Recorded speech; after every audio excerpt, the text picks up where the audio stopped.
दोस्तों इस वीडियो में हम आपके लिए सोशल साइंस का सारे टॉपिक का इंक्लूड किया हुआ टोटल 40 प्रश्न लेकर आए हैं जो एग्जाम के लिए काफ़ी ही इम्पोर्टेंट प्रश्न है। जितना भी आपको सोशल साइंस में जो भी टॉपिक पढ़ना है वो सारे टॉपिक से इस वीडियो में आपको ऑब्जेक्टिव प्रश्न मिल जाएंगे। ऐसा हम 3 सेट तैयार किए हैं, उसमें से यह आपका पहला सेट है।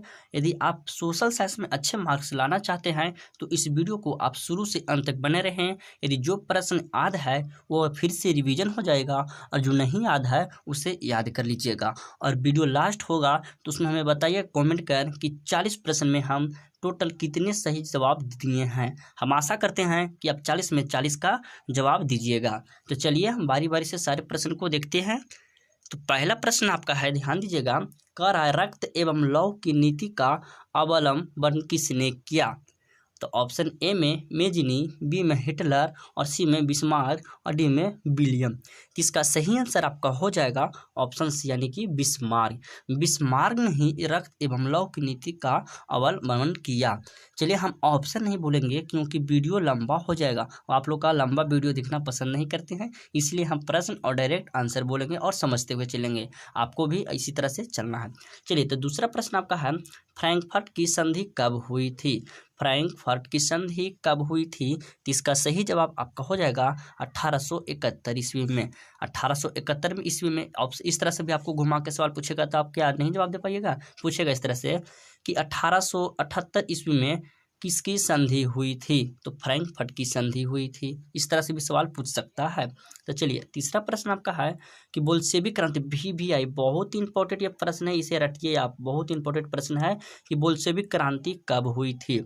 तो ऑप्शन ए में फरवरी 1917, बी में नवंबर 1917 और सी में अप्रैल 1917 और डी में 1905 ईस्वी। तो इसका सही आंसर आपका क्या होगा। तो ऑप्शन बी होगा नवंबर 1917 ईस्वी। जब हम बोलते हैं कि इसका आंसर क्या होगा तो आप डायरेक्ट अपना मन में बोलिए कि इसका आंसर ए होगा, बी होगा, सी होगा। इसी तरह से आप लास्ट में हमें कमेंट कर बताइएगा कि हम 40 में कितना का सही जवाब दिए हैं।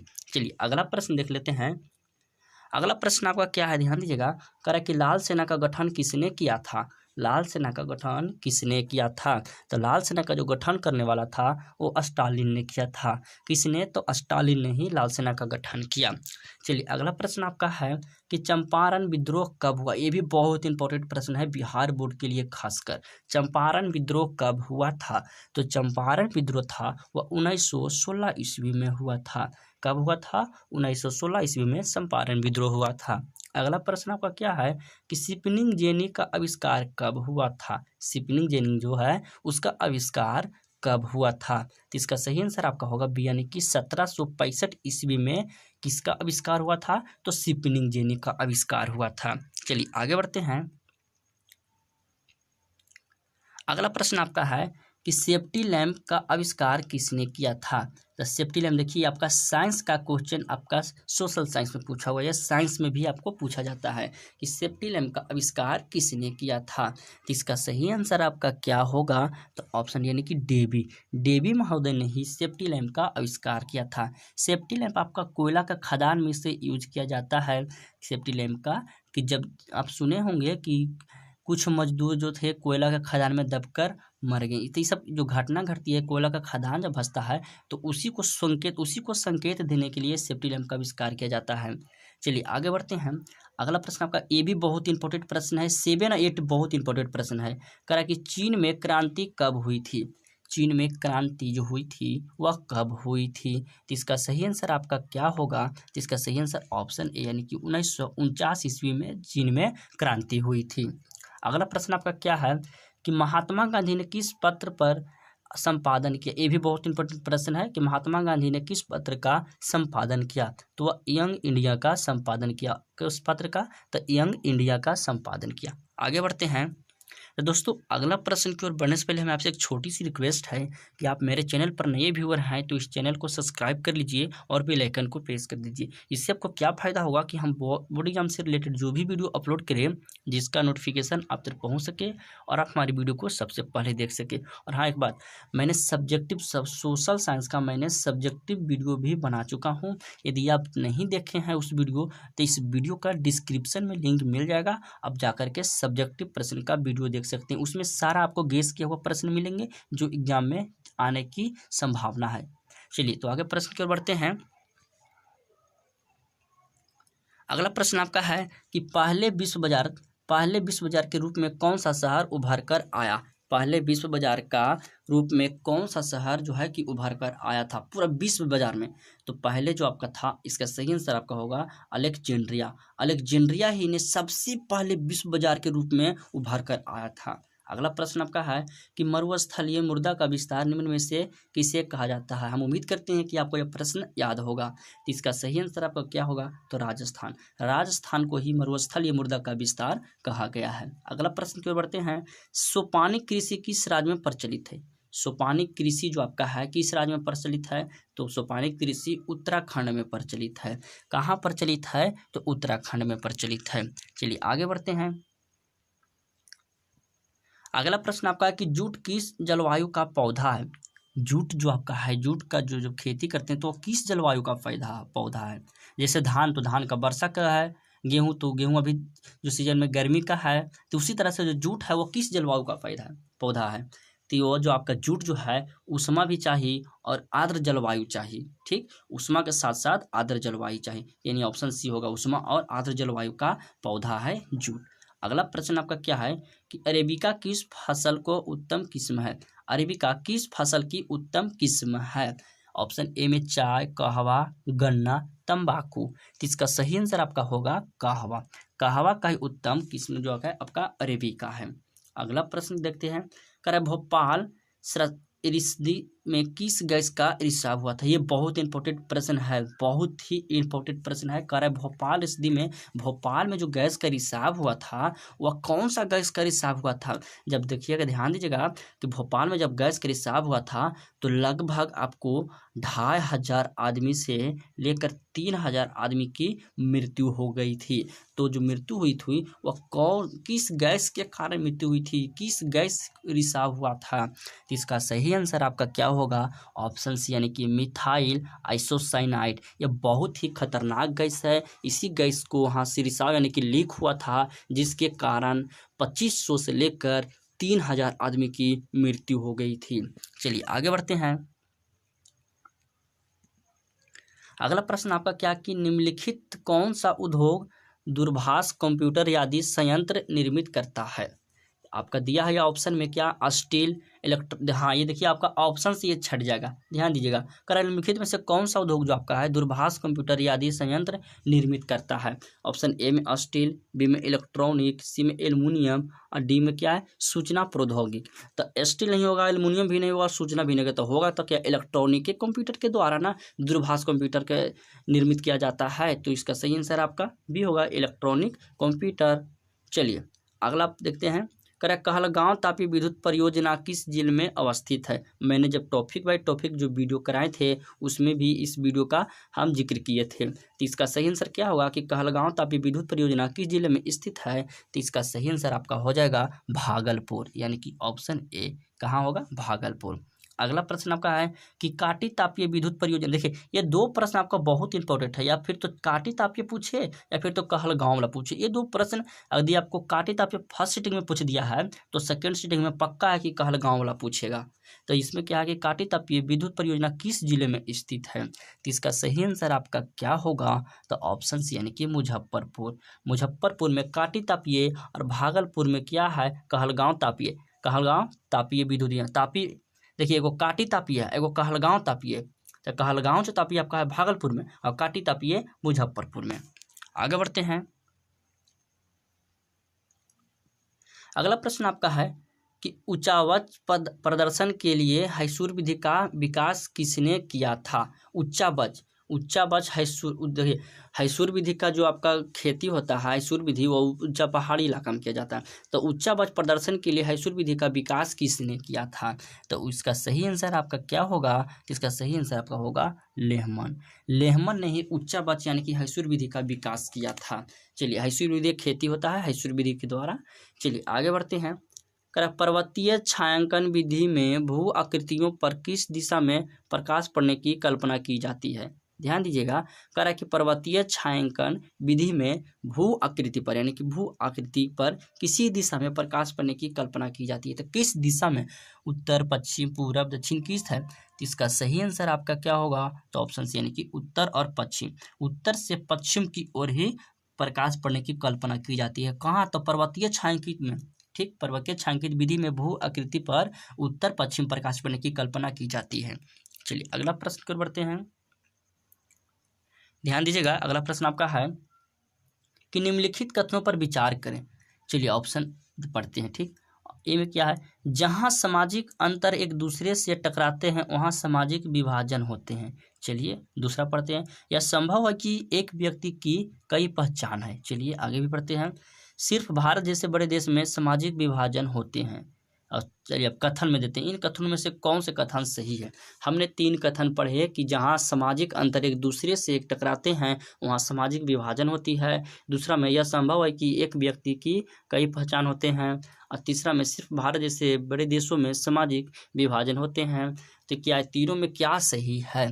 तो तीनों में आपका सही होगा जो कि फर्स्ट और बी दोनों बिल्कुल सही है।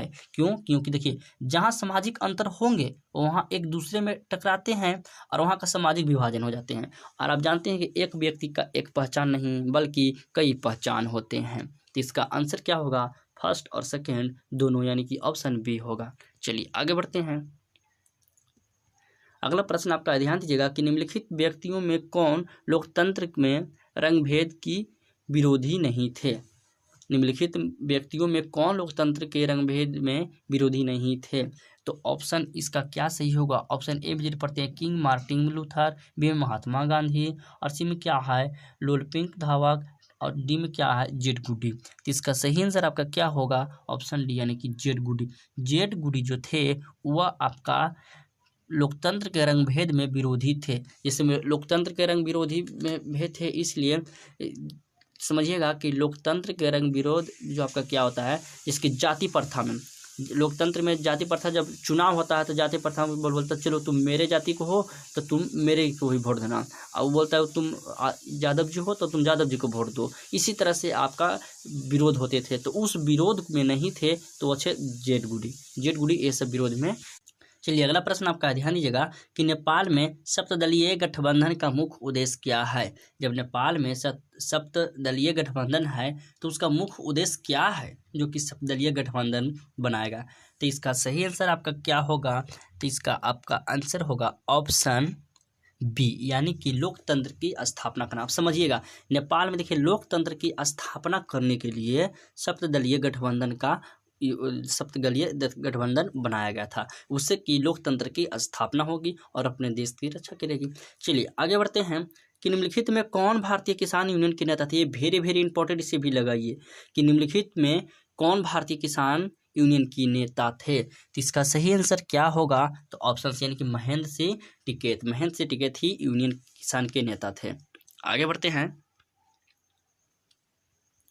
अगला प्रश्न आपका है कि ताड़ी विरोधी आंदोलन, ये भी बहुत इंपॉर्टेंट पूछा हुआ प्रश्न है कि ताड़ी विरोधी आंदोलन निम्नलिखित किस प्रांत से शुरू किया गया? ठीक, किस प्रांत से शुरू किया गया था? ध्यान दीजिएगा, ताड़ी विरोधी मतलब आप लोग समझ रहे होंगे कि ताड़ी क्या है। ताड़ी विरोधी वही है, तार वाला जो जूस, स्काई जूस बोलते हैं उसे। तो उसी को जो विरोधी, उसकी जो आंदोलन हुआ था तो उस किस प्रांत से शुरू किया गया था? बिहार से किया गया था, उत्तर प्रदेश से, फिर तो आंध्र प्रदेश से, फिर तो तमिलनाडु से किया गया था। तो इसका सही आंसर आपका क्या होगा? तो ऑप्शन सी यानी कि आंध्र प्रदेश से ही ताड़ी विरोधी का आंदोलन शुरू किया गया था। आगे बढ़ते हैं। अगला आपका है कि बिहार में पंचायती राज संस्थाओं में महिलाओं के लिए कितनी सीटें आरक्षित है? ये भी बहुत इंपॉर्टेंट प्रश्न है कि बिहार में पंचायती राज पर पूछ रहा है, ना कि फिर आप समझिए कि क्या सीएम के राज पर, ये फिर तो ये मुखिया के राज पर ही आपका पूछ रहा है पंचायती राज। तो बिहार में पंचायती राज संस्थाओं में महिलाओं के लिए कितनी सीटों आरक्षित की गई थी? तो इसका सही आंसर आपका क्या होगा? तो ऑप्शन ए यानी कि 50%, 50% है, 50 पुरुष के लिए 50 महिला के लिए। चलिए आगे बढ़ते हैं।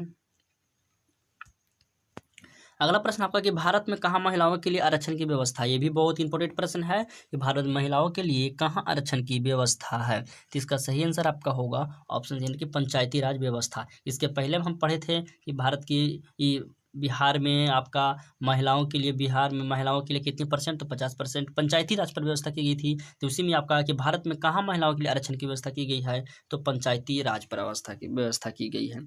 आगे बढ़ते हैं। भारत में सर्वोच्च न्यायालय के मुख्य न्यायाधीश की नियुक्ति कौन करता है, ये भी बहुत इंपॉर्टेंट प्रश्न है। करें कि भारत में सर्वोच्च न्यायालय के मुख्य न्यायाधीश की नियुक्ति कौन करता है, तो इसका सही आंसर आपका होगा राष्ट्रपति। राष्ट्रपति के द्वारा ही भारत के सर्वोच्च न्यायालय की मुख्य न्यायालय की नियुक्ति करते हैं। चलिए अगला प्रश्न आपका, भारत में किस तरह के लोकतंत्र की व्यवस्था की गई। भारत में जो लोकतंत्र है वह किस तरह की लोकतंत्र की आपका व्यवस्था की गई है, जिसका सही आंसर आपका होगा बी, यानी कि अप्रत्यक्ष। अप्रत्यक्ष की तरफ अब हमारे भारत में लोकतंत्र की व्यवस्था की गई है। चलिए आगे बढ़ते हैं। अगला प्रश्न आपका है कि इनमें कौन से देश में मिश्रित अर्थव्यवस्था है। मिश्रित यानी कि मिला जुला हुआ अर्थव्यवस्था है। अमेरिका, रूस, भारत या फिर तो इनमें से कोई नहीं। तो इसका सही आंसर आपका क्या होगा, तो इसका सही आंसर आपका सी, यानी कि भारत। भारत में मिश्रित अर्थव्यवस्था है, कोई एक कांस्टेंट अर्थव्यवस्था नहीं है, मिला जुला हुआ अर्थव्यवस्था। अनेक प्रकार की अर्थव्यवस्थाएं हैं हमारे भारत में। चलिए अगला प्रश्न आपका क्या है कि भारत में योजना आयोग का गठन कब किया गया था। भारत में योजना आयोग का गठन जब हुआ था तो वह कब किया गया था, भारत में योजना आयोग का गठन। तो इसका सही आंसर होगा 15 मार्च 1950 ईस्वी में, यानी कि ऑप्शन ए 15 मार्च 1950 ईस्वी में। आपको इस तरह से पूछा भी जा सकता है कि 15 मार्च 1950 ईस्वी में भारत में किसका गठन किया गया था, तो भारत में योजना का गठन 15 मार्च 1950 ईस्वी में किया गया था। आगे बढ़ते हैं। भारत उपभोक्ता संरक्षण अधिनियम की घोषणा कब हुई। भारत उपभोक्ता संरक्षण अधिनियम की घोषणा कब हुई, तो इसका सही आंसर आपका होगा ऑप्शन है, यानी कि 1886 ईस्वी में। चलिए आगे बढ़ते हैं। अगला प्रश्न आपका है कि उपभोक्ता अधिकार दिवस कब मनाया जाता है। ये भी बहुत इंपॉर्टेंट प्रश्न है कि उपभोक्ता अधिकार दिवस कब मनाया जाता है, तो इसका सही आंसर आपका होगा ऑप्शन बी, यानी कि 15 मार्च। 15 मार्च को ही उपभोक्ता अधिकार दिवस मनाया जाता है। आगे, भारत में आर्थिक सुधार आरंभ हुआ था। भारत में आर्थिक सुधार कब हुआ था, तो इसका सही आंसर आपका होगा 1991 ईस्वी को, यानी कि 1991 ईस्वी को भारत में आर्थिक सुधार का शुरू हुआ था। आगे पढ़ते हैं। बाजार व्यवस्था का महत्वपूर्ण अंग क्या है। बाजार व्यवस्था का महत्वपूर्ण अंग क्या है, तो इसका सही आंसर आपका होगा उपभोग। उपभोग रहेगा तभी तो बाजार व्यवस्था का महत्वपूर्ण अंग रहेगा। चलिए आगे बढ़ते हैं। अगला प्रश्न आपका कि भारत में सेवा क्षेत्र को समानता कितने भागों में बांटा गया। बहुत इंपॉर्टेंट भी प्रश्न है आपका कि भारत में सेवा क्षेत्र को समानता कितने भागों में बांटा गया। 2, 4, 6, 8। तो इसका सही आंसर आपका क्या होगा, ऑप्शन यानी कि 2 भागों में बांटा गया। चलिए अगला बढ़ते हैं। अगला प्रश्न आपका क्या कि निम्नलिखित में कौन प्राकृतिक आपदा है। आपदा से आया है। आपदा से पक्का आपको 5 नंबर पूछेंगे, उसमें से 2-3 ऑब्जेक्टिव रहेंगे और बाकी एक सब्जेक्टिव रहेंगे। तो आपदा से चलिए इसमें हम आपको बताते हैं कि निम्नलिखित में कौन प्राकृतिक आपदा है। आग लगना, बम विस्फोट, रासायनिक दुर्घटना या फिर तो भूकंप। तो ध्यान दीजिएगा कि यदि प्राकृतिक पूछेगा तो प्राकृतिक तो भूकंप। अब भूकंप क्यों, देखिए प्राकृतिक मतलब वो जो कि मानव के द्वारा जो घटना नहीं घटेगा वह आपको प्राकृतिक आपदा कहलाएगा, और जो मानव के द्वारा घटना घटित होगा वो आपका मानव जनित आपदा कहलाएगा।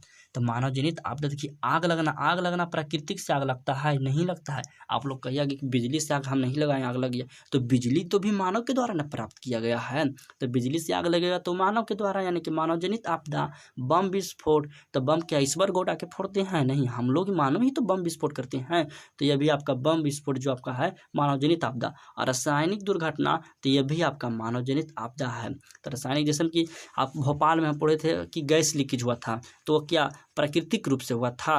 वो जो कंपनी में था वो किसी मानव के द्वारा स्थापित किया था, उसमें को सब मानव लोग ही तो कार्य कर रहे थे, तो उन्हीं के द्वारा किसी प्रॉब्लम की वजह से लीक हुआ था, तो वो भी आपका रासायनिक दुर्घटना हुआ, वो तो आपका हुआ मानव जनित आपदा। लेकिन भूकंप है तो क्या कोई मानव चाह के भी भूकंप ला सकता है, नहीं, तो यह आपका प्राकृतिक आपदा कहलाएगी।